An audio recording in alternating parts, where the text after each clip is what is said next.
Good afternoon all, or good morning, because I know that we have attendees from all over the world. Welcome to the first live virtual event show of this Barcelona Health Hub series. It is a pleasure to have you all here virtually. We hope you are all keeping safe and strong. My name is Luisa, and I will be in charge of moderating this session. But before we start, I would like to share with you how this is going to work. First, we are going to listen to our three top panelists. They will be talking about digital health in pandemic times. Then we will have the open discussion where I will make some questions just to go deeper a little bit into this interesting topic. But the most important is that you are also part of the conversation. Since now the chat is open on the website, so any questions you want to ask are more than welcome. The panel will answer your questions during the discussion time. So now that we are all on the same page, I leave the floor to Luis Badrinas. Luis is the CEO of Barcelona Health Hub, and he's going to give us a little bit more information about this Barcelona Health Hub series that we are opening today. Luis, good afternoon. Hello, good afternoon. Hello, everyone. It's a great pleasure for me to introduce Barcelona Health Hub series initiative to discuss how digital health solution can help in time of pandemics. Since we've been confined at home as a result of COVID-19, we have thought about enhancing the communication of those initiatives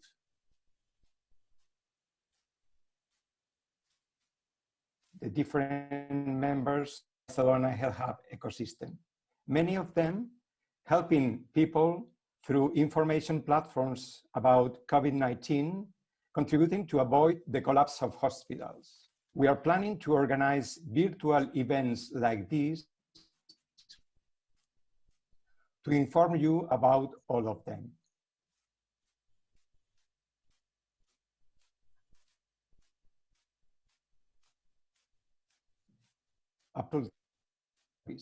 Trying to organize I don't know if we are and simplify health attention, promoting,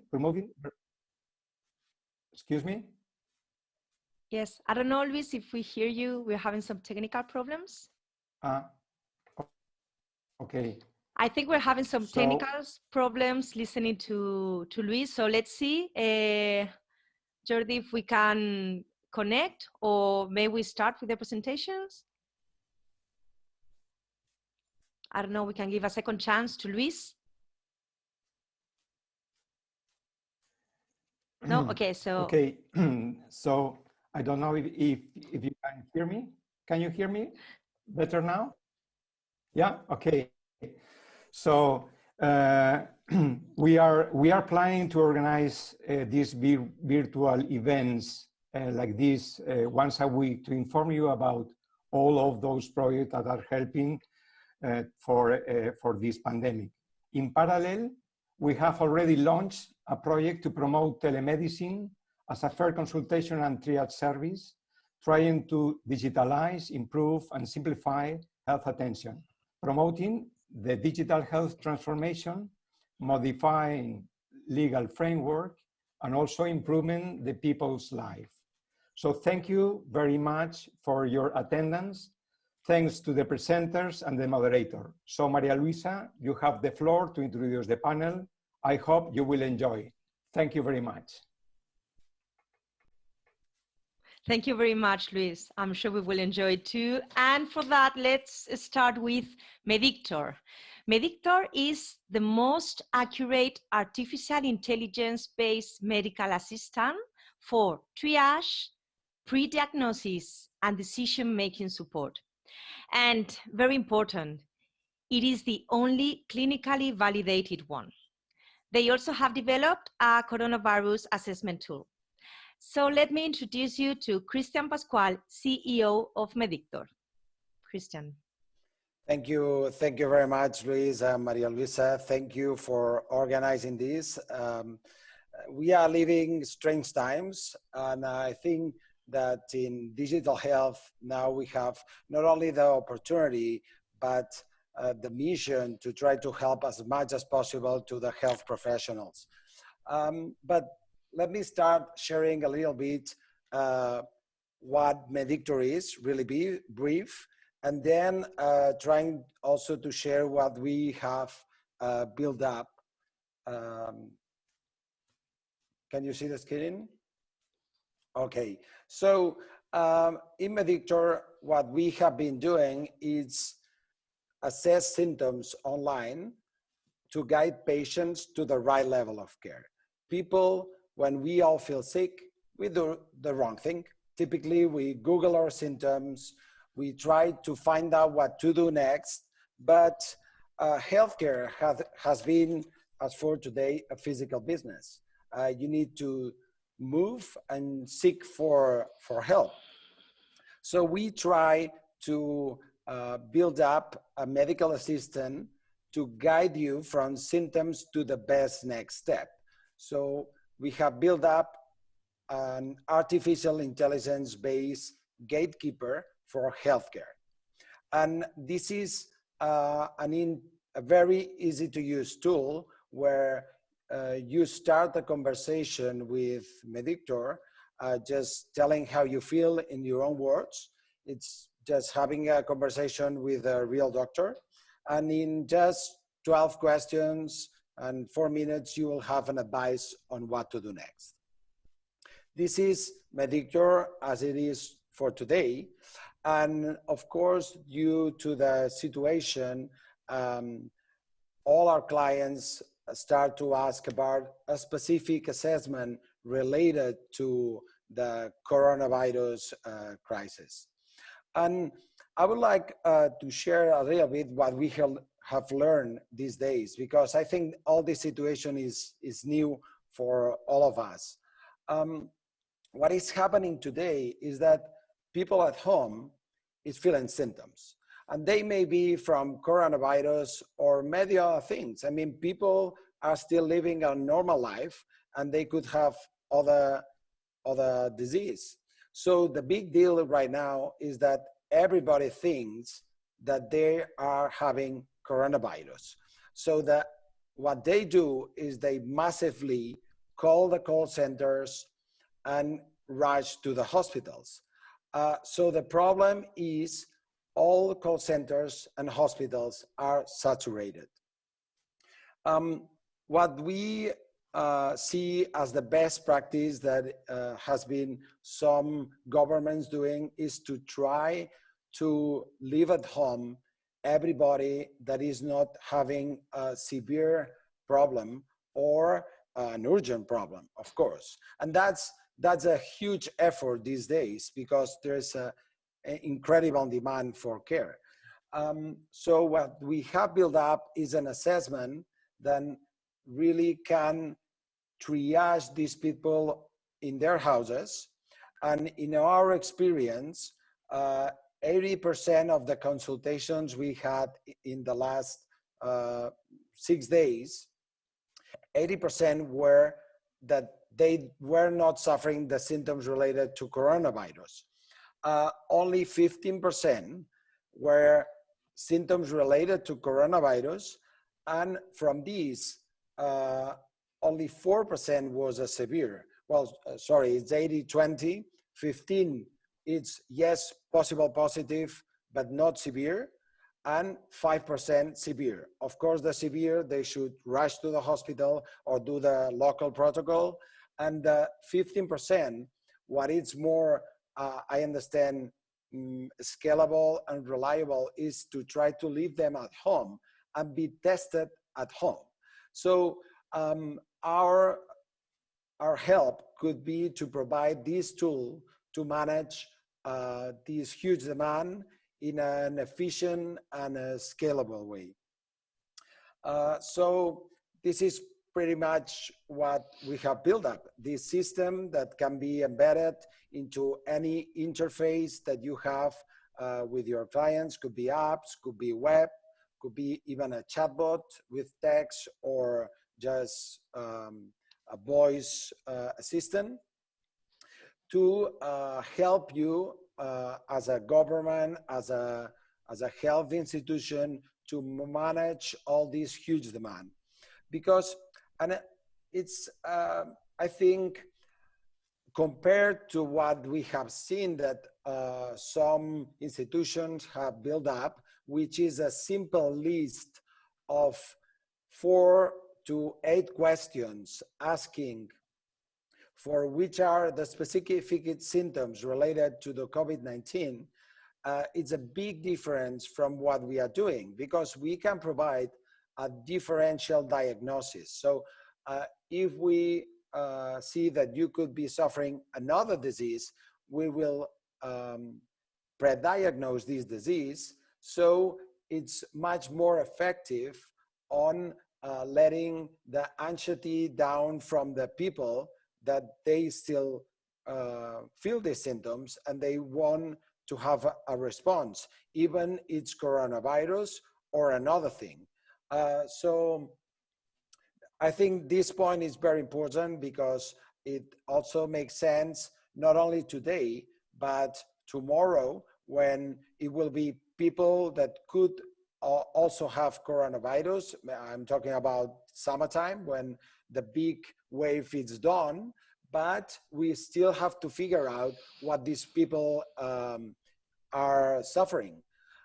So it's not just a solution for today, it's a solution that will be useful in the future to triage and guide people to the right level of care. And well, I will be happy to talk to anyone interested to use our technology. Let me just close the presentation and say goodbye with my face. Okay, so it's better to see the presentation than my face, but thank you everyone, and please, Maria Luisa, go ahead. Thank you very much, Cristian, for your presentation and for your face. Looking forward to knowing more about how online pre-diagnosis is meant to be a game changer. To the public, to the audience, let me remind you, if you have any question, you have the opportunity to write them down in the chat, okay? Then the panel will answer you. In case you haven't noticed, the chat has 2 options. Live chat or highlighted chat. In Spanish, it says chat en directo or chat destacado.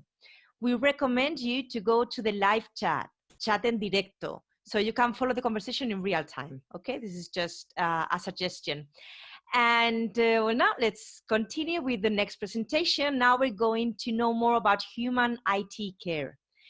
HumanIRCare is currently providing digital health monitoring platform to hospitals for free. The benefit: healthcare professionals will be able to monitor and treat patients with COVID-19 from home. That means less risk of transmission. To know more about this monitorization tool, now it is time to listen to Nuria Pastor. She is the CEO of HumanIRCare. So now, Nuria, the floor is yours. Well, first of all, thank you so much, Maria Luisa, for this great presentation. Thank you so much, Barcelona Health Hub, to have this space to share this initiative that nowadays are very important to face these pandemics that we are living. I will explain you what are we doing at HumanIRCare, and then I will explain you why we started this initiative to put for free the platform from hospitals that need our service during the crisis of this pandemic. And then we will explain you more about some outcomes of the company and other things. So I will share my screen with you.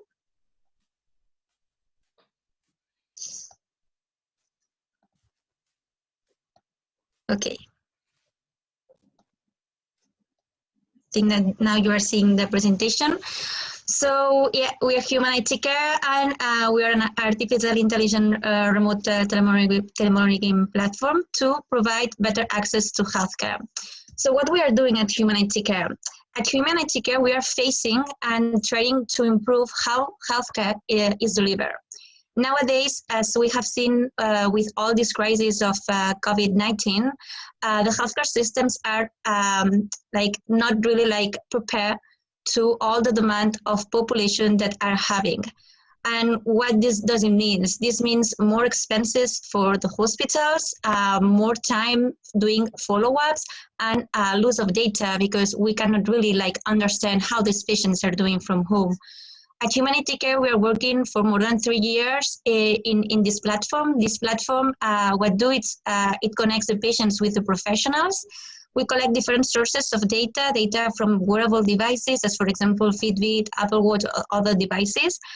Also data from the sensors of the phone as GPS and other data, which is very important to really understand the behavior of these patients, and others as pulse oximeters, smart scales, and also, of course, the program of follow-up that it's like a surveys, smart surveys that the doctors receive on the website. So the doctors have a website when they can see in a remote way how the patients are doing from home.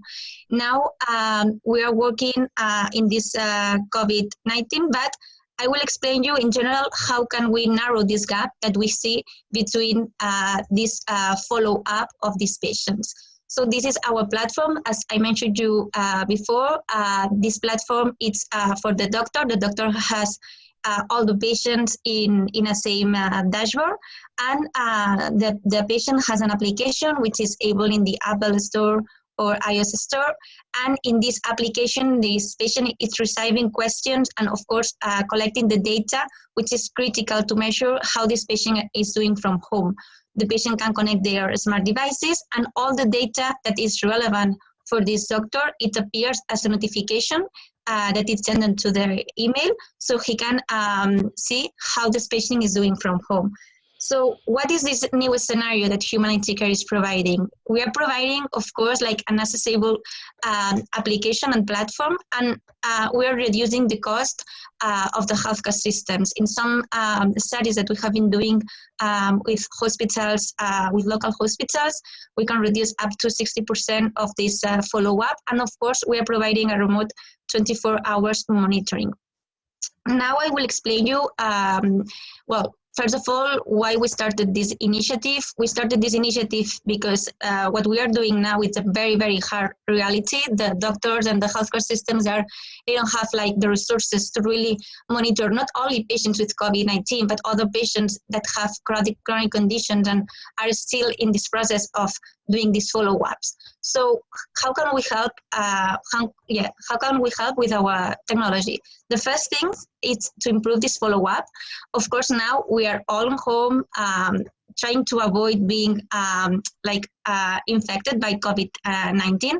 So doctors can monitor and doing this follow-up with our platform. The patients have to download the app, and then automatically we are collecting this data and sending the relevant data from the doctors.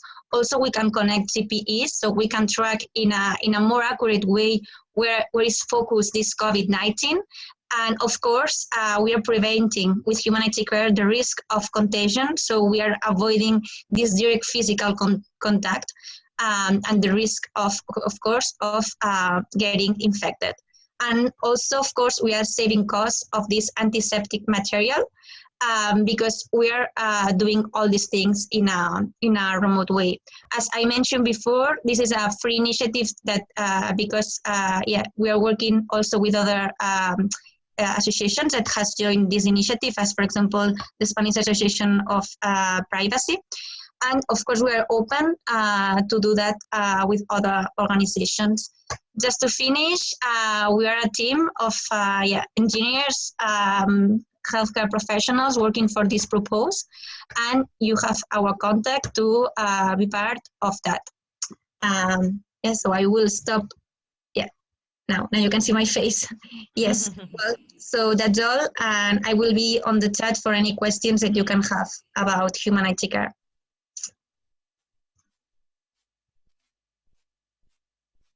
Thank you very much, Nuria. Well, indeed, monitorization is a great way to make patients feel safe and well treated from their homes. And last but not least, let's talk about a big challenge that as a society we need to face, especially increased during crisis times: misinformation. False rumors or inaccurate information do not help citizens nor healthcare services. Epidemixs is a platform gathering validated information for healthcare professionals, a go-to place where they can find info on symptoms, treatments, and many other cases. There is a section for healthcare professionals and another one for citizens, more focused on misinformation. To know more about this platform, let's listen to Jordi Serrano. He is co-founder of Epidemixs. Jordi, hello, good afternoon. Good afternoon. Thank you very much, Maria. Thank you for everybody being here at this time of this hour of this today. And thank you very much, Barcelona Health Hub. As you know, we are an association that we're trying to enhance and foster digital innovation. And in these times, it's more necessary than ever. And nobody had thought 2-3 weeks ago that we'll be here together, each of us in our homes. But this situation is bringing the best of all of us. And in that sense, most of the companies that are working in Barcelona Hub, they have a social component, no? And in that sense, Universal Doctor, our company, has been always working with global health, digital health, and we thought, what could we do to launch something quickly, and that would others very quickly add and join in our initiative. So we decided to do Epidemixs. It was a success because we launched 2 Saturdays ago, and it reached 1.2 million visits just 2 to 3 days after that. But more than the quantity, what is important is the quality. What we want to do is gather all the protocols, clinical guidelines, recommendations of official institutions, administrations, hospitals, scientific societies, and gathering all of them in a tidy way, in a structured way, in a standardized structured way, where clinicians or healthcare workers can enter and find protocols, global protocols by community, by scientific society, by specialty, and so on. And also in the healthcare citizen can find all the aspects that they are looking for, all the questions and so on. Importantly, this platform is always connecting with the official sources, with the administration. What we're doing is aggregating all these things. If you allow me to make a quick, let me share my screen, a quick overview. As you can see in Epidemixs, you can find information about professional healthcare worker with the protocols that we were talking about, different types of protocols with the final website where you can find all the protocols updated every single day, and where everybody can really fit this, as I will explain to you later, how we're working together in a collaborative way. And also you can find, of course, the information about the citizen, where you can really have all the official information with the, for example, mobile apps that the administration has launched to the population, but also here official and validated tests like Mediktor, and also many other information that are important and relevant for the different communities. Basically, we could navigate during hours here, but let me explain that what we're doing is working together and trying to have all the information in different WhatsApps and Telegram groups, and then this information is refined under a committee of experts that they validate the information, and finally they upload information into the website. It's been a success on the last days, and even because of that, we have launched, as you can see, a TV, Epidemixs TV, was launched yesterday.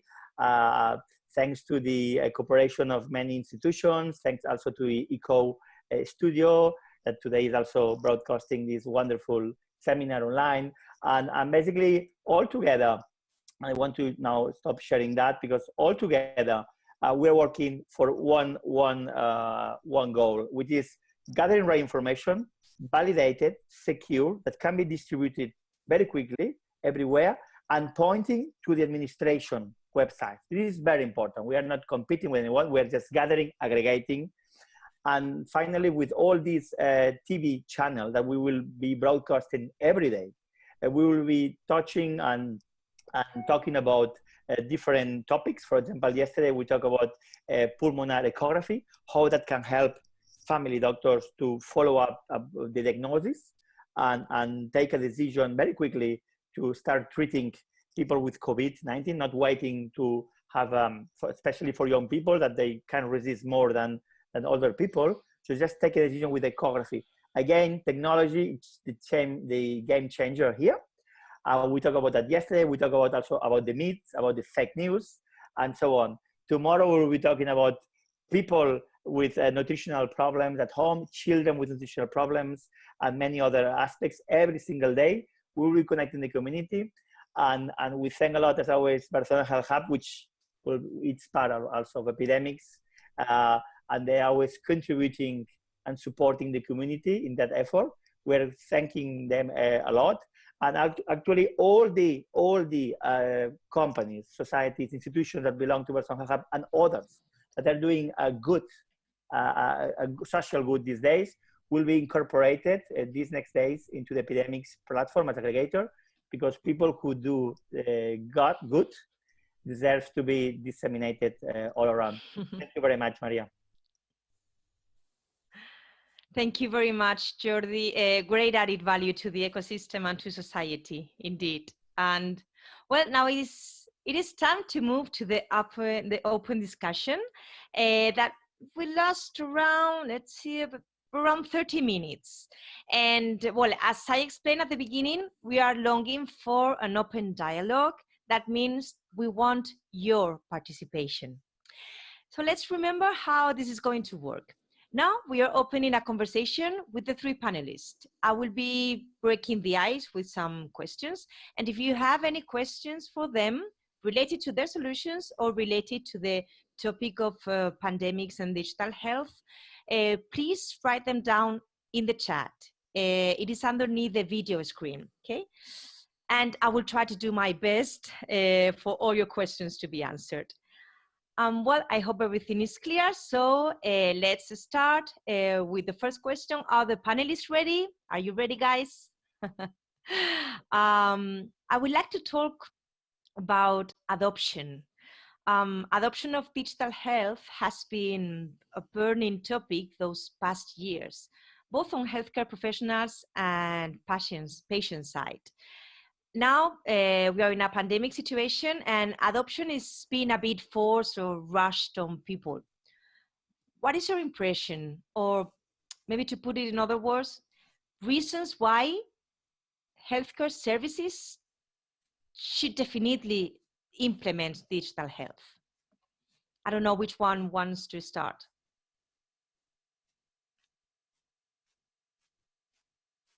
Nuria is raising her hand. Yes. So yeah, thank you, Maria, for the question. I think that now we are like really like getting aware that that's not like an extra thing, that's a need. And now like all the telemedicine and all like the remote follow-up technology are being very, very demanded. I know that a lot of us, we have been talking with hospitals, with also institutions these weeks, because they really are asking to us to really like be there. And unfortunately, it all has to happen sometimes to really like be really like aware that that's a need, and that the benefits here, like it's the patients, and patients need this kind of technologies. Of course, there are a lot of things to be done, but I think that now it's also the moment to really like be clear, no? and understand why this is important, and the value that it brings, not only for the patients, but also for the healthcare systems, because the reduction of the time and the cost for them are very high. So that's an opportunity also to them to start using these new technologies and to really like improve the healthcare system.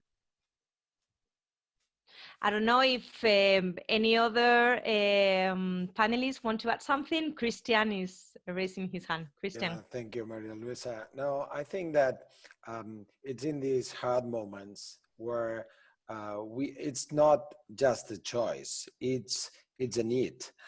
So something that has been obvious on my eyes for many years and had not happened because we are in a conservative and adverse risk industry. Now it's not a matter of choice, it's a matter of need to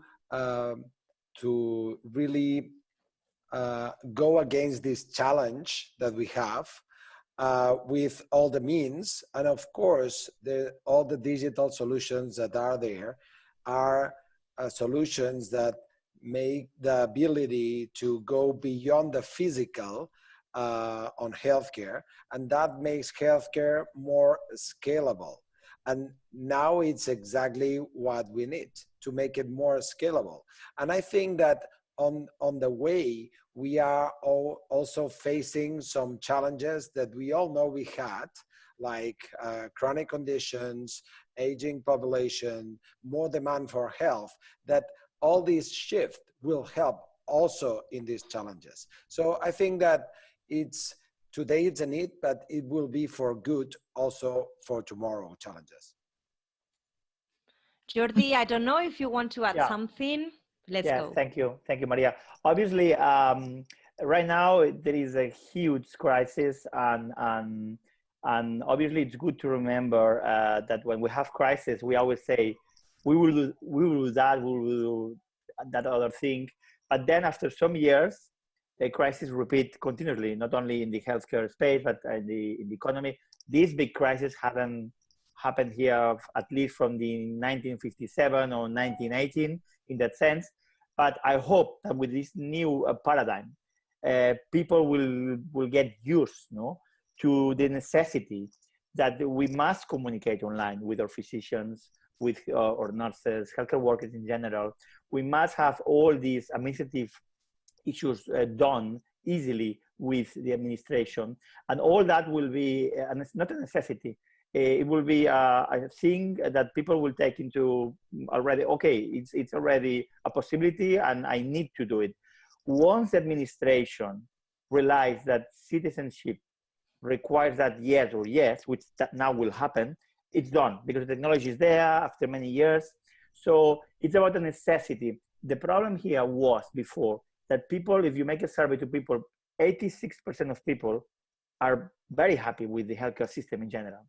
That's a problem because then it takes more to take, it takes sadly what it has happened, to give a step forward very quickly.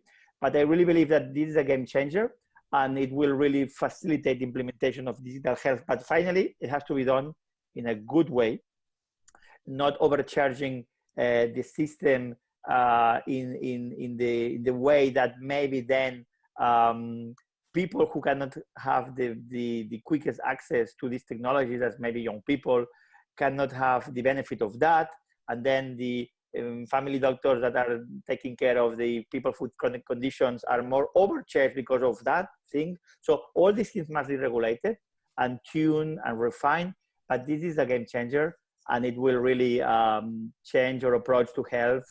Not only now, as Cristian said at the beginning, this is not now just 1 month or 2 months.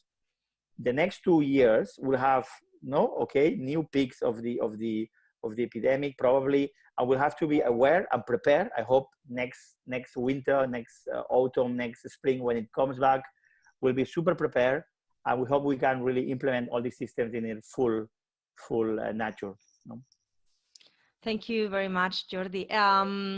Let's now pick one question from the audience. This one reminds me when we were talking before the event, the panelists were saying they all agreed that this change is not just for now. This change will last forever. And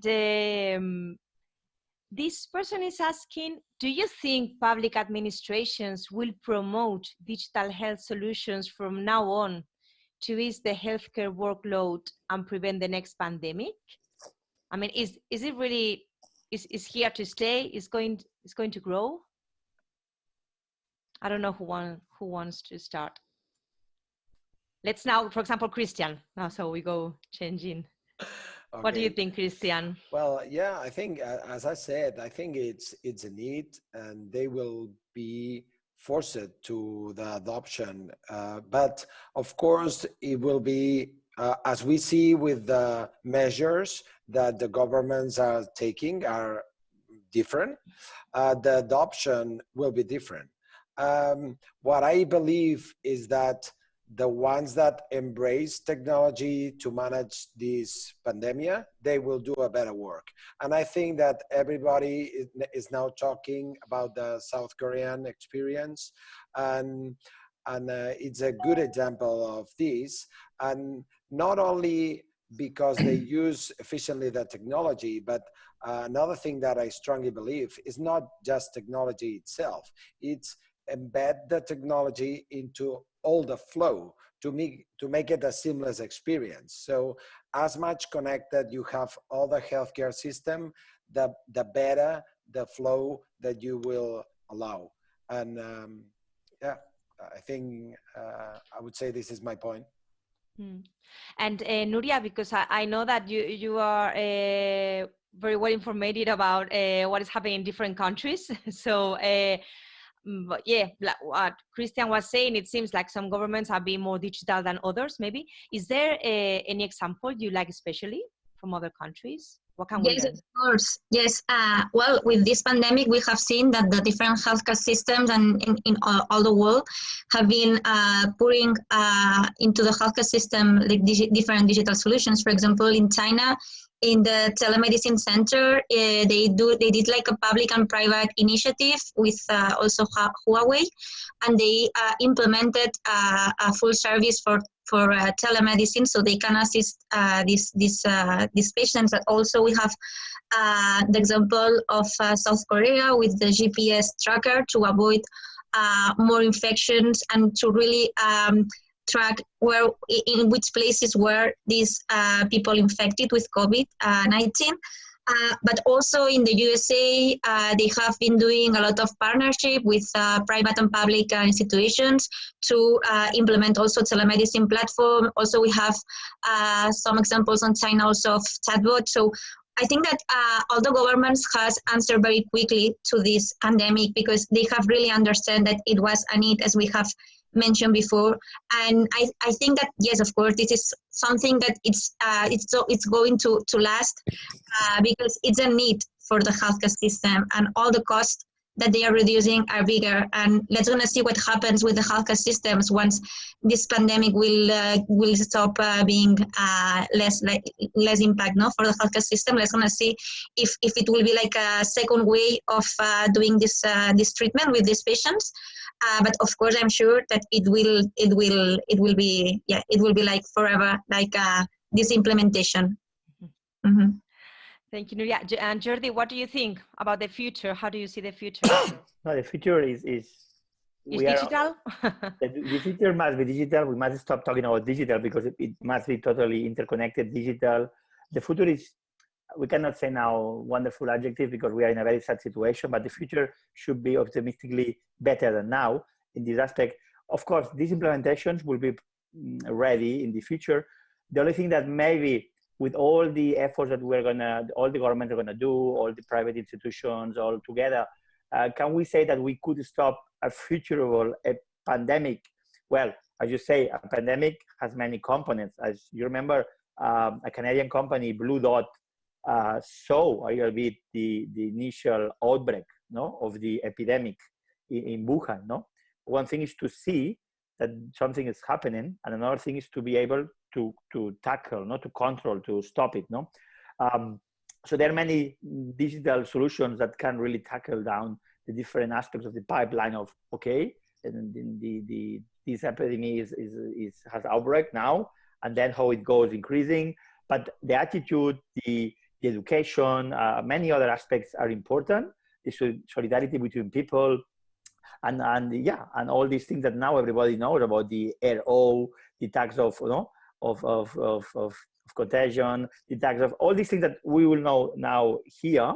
in our heads, but that before people didn't have. But remember, in 1918, 1 year later, people were talking about this news that today appear in that they're now thinking about reusing the blood of people that has gone through through immunoglobulins.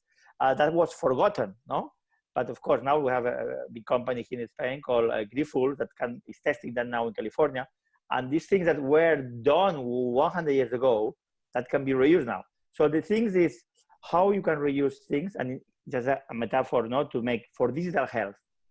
What we will use now to help stop the outbreak, as Cristian and Nuria said very well, how it will be used then to prevent, and if it appears, to stop it. But I don't know if we can say and affirm that the technology will ever stop a pandemic, because a pandemic can be due to many factors. Mm-hmm. Thank you very much, Jordi. Well, let's go back to the audience. We're going to pick another question. Cristian, this is for you because it's for Mediktor. A curiosity, where do you receive more COVID consultations? And also, how many countries are currently using Mediktor APP? But first, where do you receive more COVID consultations? Well, since we launched our first version of Mediktor in Spanish, now we are available in 13 languages, but we have a lot of traffic from Latin American speaking countries. And of course, main country is Spain, as is where we are based, and we do more noise, I would say, in the media. But yeah, I would say from Latin speaking countries mainly. Mm-hmm. And okay. But in total, we had consultations on Mediktor from more than 180 companies, which is really nuts, but it's like this. When I see it in Google Analytics, I just freak out. What is these people in these faraway countries doing in our website? But they do. I think that we are talking about a global need, and this need, as I said before, is not well solved. So we can gather the attention of people even without doing any publicity on our website. Great.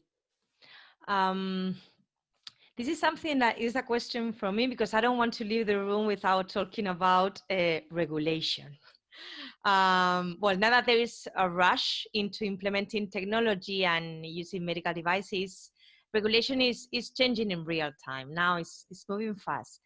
What is the positive impact for the ecosystem and also for society? Jordi, what do you think? Sorry, it break out a moment. Do you want me to remind? Yeah, repeat the question? Yeah, because it break out a moment. Okay, it's about regulation, and we were saying that now that there is a rush into implementing technology and all the medical devices, it seems that now regulation is really changing in real time. So what is the positive impact of that change? Yeah, obviously there is a new regulation that has been implemented in the last 2 years, and now it had to be the culmination, the peak on that implementation on 26th of May. But of course, the circuits, the pipelines of regulation of many of these new control trials these days, or the implementation of digital tools is changing. No, in some hospitals, it's not that ethical committee, but another committee that is tackling down these issues. So basically, it has to change in these days a lot. It will change a lot. But basically, it's not important, because right now, honestly, I've seen in different hospitals, in different administrations, to do things that 2-3 weeks ago would have been impossible. But right now, everybody has the mentality that, okay, it's an exception, and it's possible, and we have a quick regulation that under this pilot, because if everything is under a pilot and there is a research associated, then the rules of normality do not apply there. No?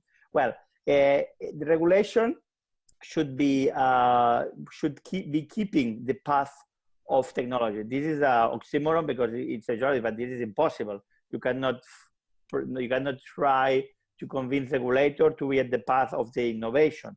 However, if if the regulators are not within this path, they will notice that for an epidemic, for other reasons, they will not be able to cope with the possibilities the technology can give to them. No? So they will have to put more resources in understanding how these regulators must change, not only in the pandemic now, but always react quickly, and that is very important. Thank you. Nuria, what do you think? Well, also as we are collaborating in this initiative from the COVID-19 with the Spanish Association of Privacy, we know that in a pandemic crisis, the security and the safety of the population, it's the first thing. So we know that the regulation has some exceptions. This does not mean that it's like decreasing the quality and the standards, of course, but it's true that all the process that in a normal way healthcare technologies has to pass. For example, in a hospital, talking with the ethics commitment and all these all the people of compliance, it's true that are more like, let's want to see, easy to face due to the urgent need that these healthcare systems have. We know that the regulation, also the medical regulation that it was going to happen on May, will probably change. Yesterday, the European Commission put one news about that. So we know that now we are in a very urgent and critical moment where technology, if can really like help, has to be first, more than all like the bureaucratic process. But of course, we have to guarantee this. In our case, for example, when we started developing the platform, we encrypted all the data and we didn't collect any personal data inside of the platform. So all these things that are like basic things from security and privacy has to be, but it's true that the decision makers are more open and needed to implement this technology due to the crisis and the need that this healthcare system has. Thank you, Nuria. And Cristian, what about you? What do you think? Well, I think that, of course, we are in a unique opportunity to try to drive the change and finally have the virtual medical consultation regulated properly to make things safe but straightforward. So I think that Luis could explain more about what Barcelona Health Hub is doing in this sense, but I think that there's a unique opportunity to promote a change because we all need it. We not only want it as patients, because I think on the patient side, even more in the younger people, there's a wish to access more digitally to healthcare, but we need also to regulate it to make it safe for physicians and for everybody involved in this process. So I think that we have a unique opportunity, and Barcelona Health Hub will take a move on that. Okay. Now, Cristian, now that I have you on a screen, I want to ask you another question from the public. Is Mediktor similar to Ada Health? Well, I would say that Ada Health is similar to Mediktor. But yes, of course, yes, absolutely. They are a good competitor. They do a good job. It's sad that they don't do the efforts to validate as much the technology as we do. But I like what they do, and it's a good competitor. Great, thank you. To sum up, I want you to give me a short sentence, kind of a tweet, a headline, telling the people in charge of making decisions why they should implement digital health tools. Who wants to start?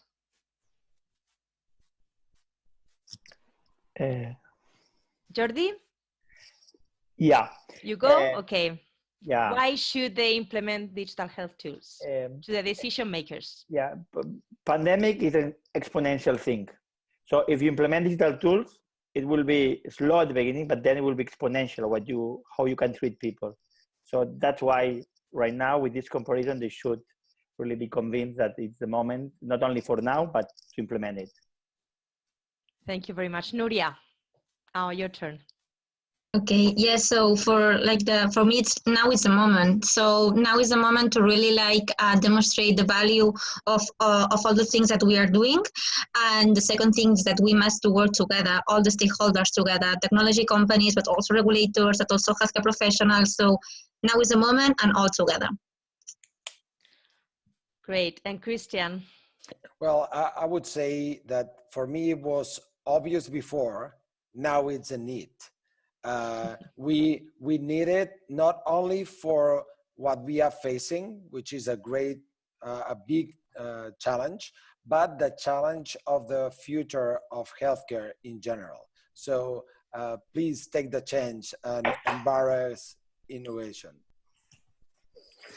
Thank you very much. Well, we have to leave it here. It is a pity that we have run out of time. I don't know, maybe we have a couple of more minutes if any of the panelists would like to say something. Is there anything that you want to add, you feel like sharing with the audience? Thank you. Go, Jordi, go. Yeah, no, thank you. Thank you to Barcelona Health Hub to be always so supportive of initiatives, no? And as I say, as a continuity of these seminars, we will have one seminar every week, but also between them, we'll have this Epidemixs TV, in consonance with this philosophy of informing people, of aggregating to disseminate the right information and to tackle down specific topics these days that have to do with the epidemics crisis, but also with digital health in many aspects. So again, thank you for all the people who have been listening to us. And thank you again to Barcelona Health Hub because it's a wonderful initiative. Thank you, Jordi. Nuria, is there something that you want to add before we leave? Well, I want to give also the thank you to Barcelona Health Hub, and also I would like to thank you to all the people that has been contact us during these 2 weeks, the Spanish Association of Privacy, but also people working in COVID-19 warriors. So all the people that has been talking with us and doing all this work, all these initiatives, more than other projects that we are doing in the company. I would like to thank them, and also of course.